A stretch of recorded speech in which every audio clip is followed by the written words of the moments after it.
बिस्मिल्लाहिर्रहमानिर्रहीम। अस्सलाम वालेकुम। ग्लोबल उर्दू न्यूज़ के साथ मैं हूं रिया चौधरी। बुलेटिन में शामिल करते हैं आज की अहम खबरें। डार कहते हैं मुश्किल इस्लाहात हो चुकी, IMF मुआहदे में ताख़ीर की कोई तकनीकी वजह नहीं।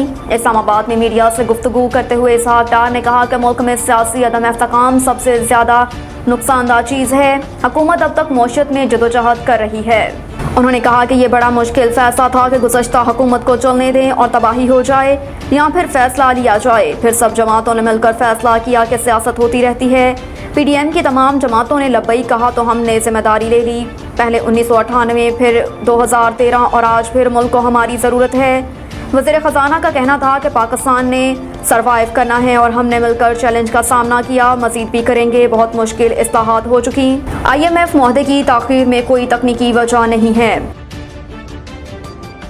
रवा माली साल तजारती खसारे में 40% कमी रिकॉर्ड। इदारा शुमारियात के मुताबिक रवा माली साल जुलाई से मई के दौरान 25 अरब 79 करोड़ डॉलर तजारती खसारा रहा, जबकि गुज़श्ता माली साल इसी अरसे के दौरान तजारती खसारा 43 अरब 40 करोड़ डॉलर था।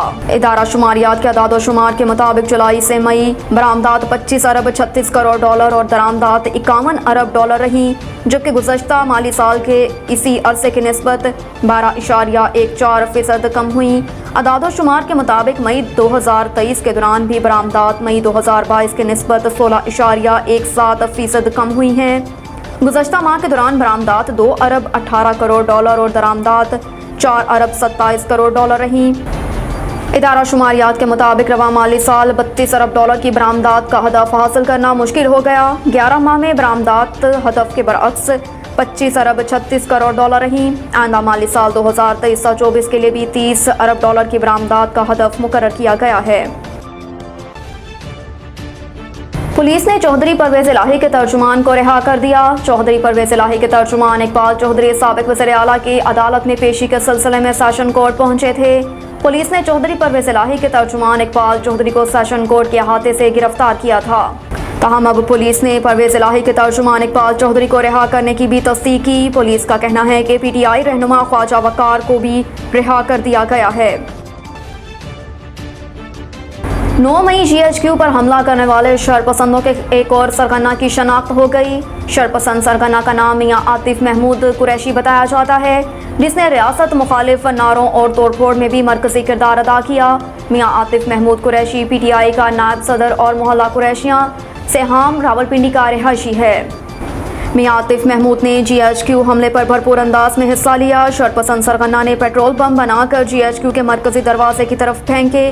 फौजी अमला को नुकसान पहुंचाने, GHQ पर हमला और फौज मुखालिफ नारेबाजी पर आतिफ महमूद के खिलाफ कानून हरकत में आया है। साबिक deputy speaker KP assembly Mahmood Jan जिस्मानी रिमांड पर पुलिस के हवाले। पुलिस ने साबिक deputy speaker Khyber Pakhtunkhwa assembly Mahmood Jan, उनके भाई एहतशाम खान और चचा को अदालत में पेश किया, जहां पुलिस की जानिब से मुल्ज़िमान के जिस्मानी रिमांड की इस्तदा की गई। जुडिशल मजिस्ट्रेट मोहम्मद तैयब ने पुलिस की इस्तदा मंजूर करते हुए मुल्ज़िमान का जिस्मानी रिमांड मंजूर कर लिया और तीनों मुल्ज़िमान को एक रोज़ा जिस्मानी रिमांड पर पुलिस के हवाले कर दिया। वाज़िया रहे कि पुलिस ने खैबर पख्तूनख्वा के साबिक डिप्टी स्पीकर महमूद जान को गुज़श्ता रोज़ जमानत कबल गिरफ्तारी मनसूख होने पर गिरफ्तार किया। उन पर एक शख्स को कत्ल करने का इल्ज़ाम है। अब तक के लिए इतना ही। देखते रहिए ग्लोबल उर्दू न्यूज़।